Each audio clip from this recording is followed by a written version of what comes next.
C.3 efficiency analysis for Mergesort. So this time we need to see for a general N, the data size general N, what kind of efficiency function do we have? Yeah, all right.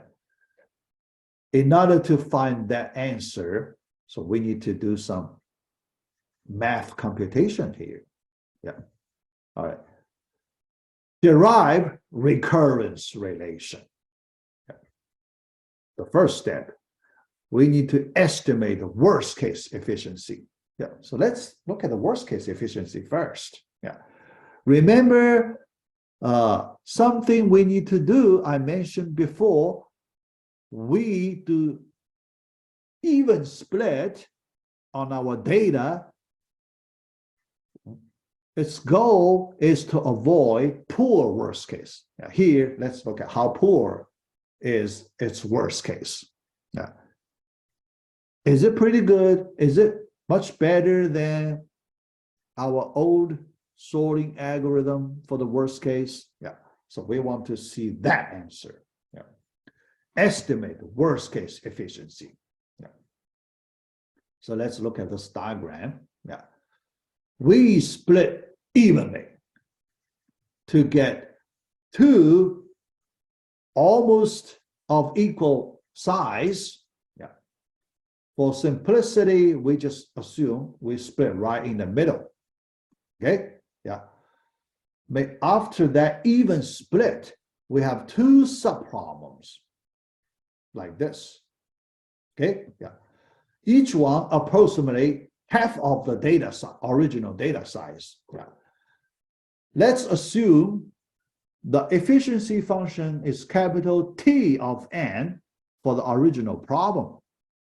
After that even split, we need to conquer two subproblems. And for each subproblem, the number of comparisons we need, T of n over 2. That's the number of comparisons for each subarray. Yeah. All right. But we need to do merge operation, right? Yeah. After we sort these two subarrays, we need to do that by conquering step. Yeah. After that, we need to merge these two ordered subarrays. So what is the cost to merge these two subarrays? We just derived in the previous slide. Yeah. The total number of elements minus 1. That's the combined step. That's the number of operations. Actually, it's n minus 1, but for simplicity, yeah, we can use n. Yeah, total number of elements, n. Yeah. So although we need n minus 1 operation, yeah, but this minus 1 is too small, we can drop this n minus, or drop this minus 1. All right.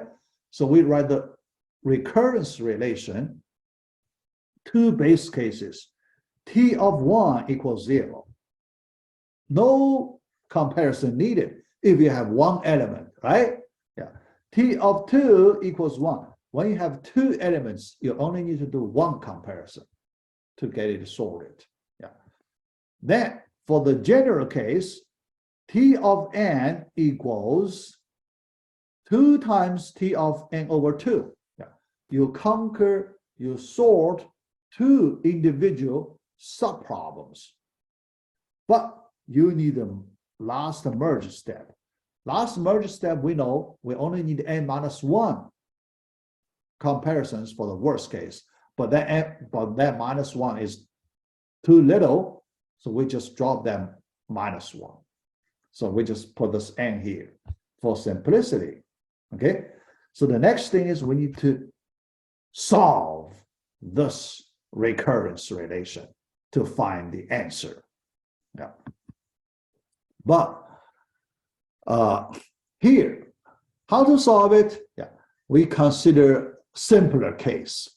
Yeah. So what's the simpler case? When n is power of 2. That is the easiest case, because you can always do even split. And when n equals a power of 2, you can do the even split all the way down to the single element bottom case. Yeah. So that's the easiest case we can think of for the general situation. Yeah. All right. So when n equals 2 to the k power, yeah, what is the formula for this t function? We want to find it. Yeah. So let's,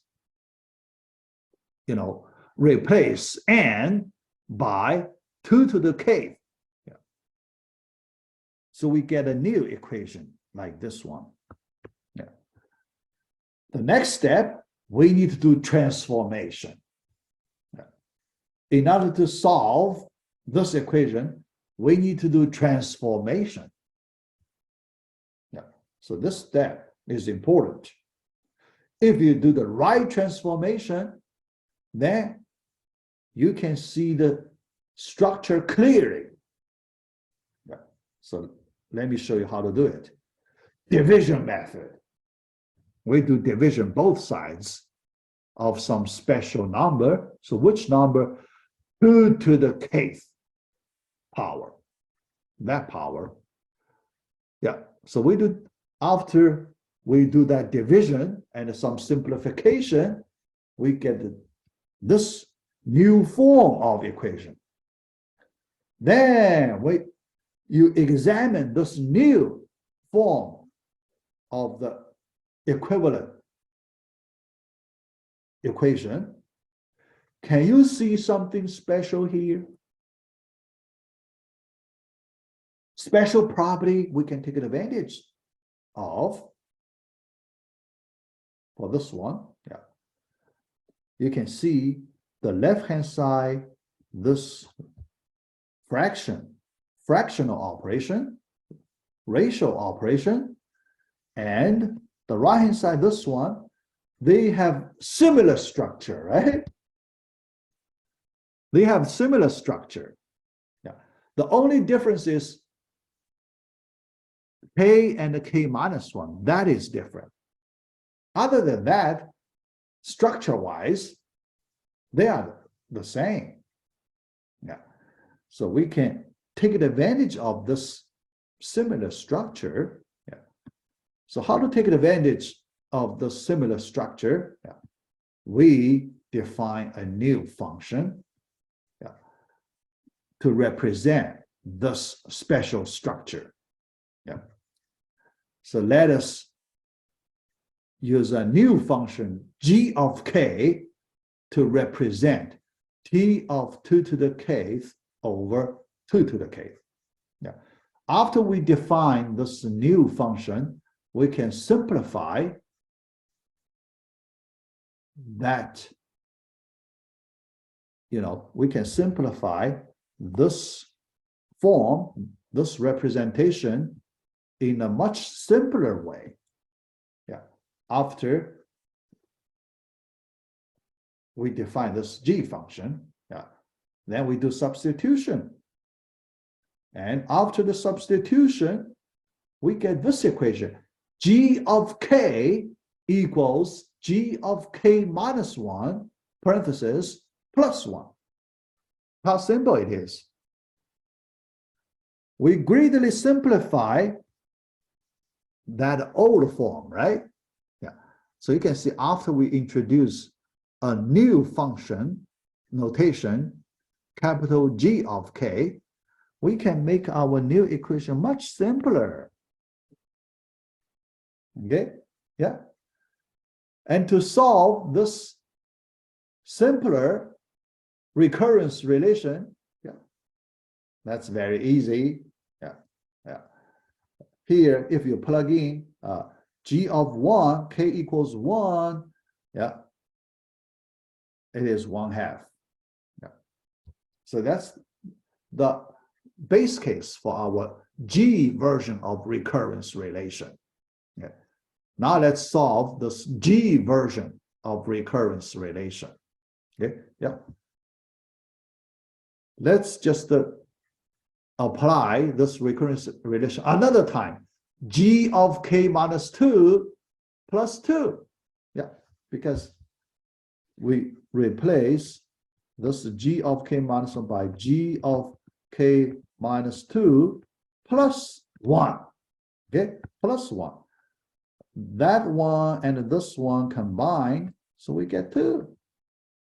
Okay, and so on. Yeah, we can do, you know, this kind of recurrence function call again and again. And what is the last one? Think about. Can you keep track of the last equation?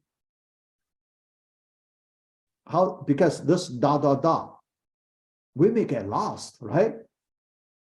If we use this dot dot dot, how do we keep track of the right version of this equation? Yeah, here, use the invariant idea. Invariant. Do you remember invariant idea? Did I talk about that invariant idea before? Yeah, no, yeah, probably not. Yeah, I mentioned once. Yeah, did I mention? Yeah, probably not. Yeah, here, consider some invariance. So what's that invariance?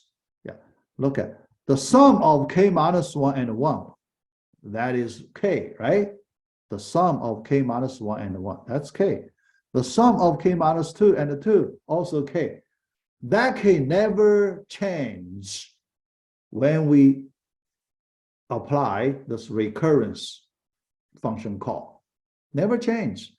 That number we call it invariance. Yeah. We use that invariant, the size number plus that constant. The sum of these two numbers, that's invariant. Never change. We use this invariant to keep track of the correct version of each step until we reach the bottom one. Yeah, this invariant equals 1. Invariant. Yeah. Until we reach the base case g of 1, the last g of 1, and we know after we apply that invariant, this place should be k minus 1. Because the sum should be k. 1 plus k minus 1, the sum should be k. So this idea helps us to keep track of all the middle equations. Keep track of them. All right. Then the final solution. Yeah. Before I finish today, let me give you the final solution. Because g of 1 equals 1/2, so let's plug in. So we get k minus 1/2. Yeah. But we need to go back to the original n number. So not in terms of k, we should get the answer in terms of n. So let's go back. Yeah. All right. So go back. We know this, it equals k minus 1/2, but we need to go back to t. Yeah. T of 2 to the k equals big parenthesis k minus 1/2 times 2 to the k. Yeah. But we need to go back to the original n. Yeah. All right. And we replace 2 to the k by n, and k log base 2 of n. Yeah. So let's do that last substitution. So we get t of n approximately equal to n times log n. Approximately, yeah, because we dropped that 1/2. Okay. After we drop that 1/2, negative 1/2, yeah, so it's an approximate, good approximation. Yeah, we didn't drop too much, only 1/2 inside the parenthesis, so we get t of n approximately equal to n times log base 2 of n. Yeah. But this comes from the special assumption that n equals 2 to the k. That's a special assumption. All right, yeah. So we get this n log n formula expression. Yeah. All right, yeah. Let me stop right here. For further discussion, I may have one or two slides. We will complete it next time for the general case. Yeah. Yeah. All right, so let me stop right here.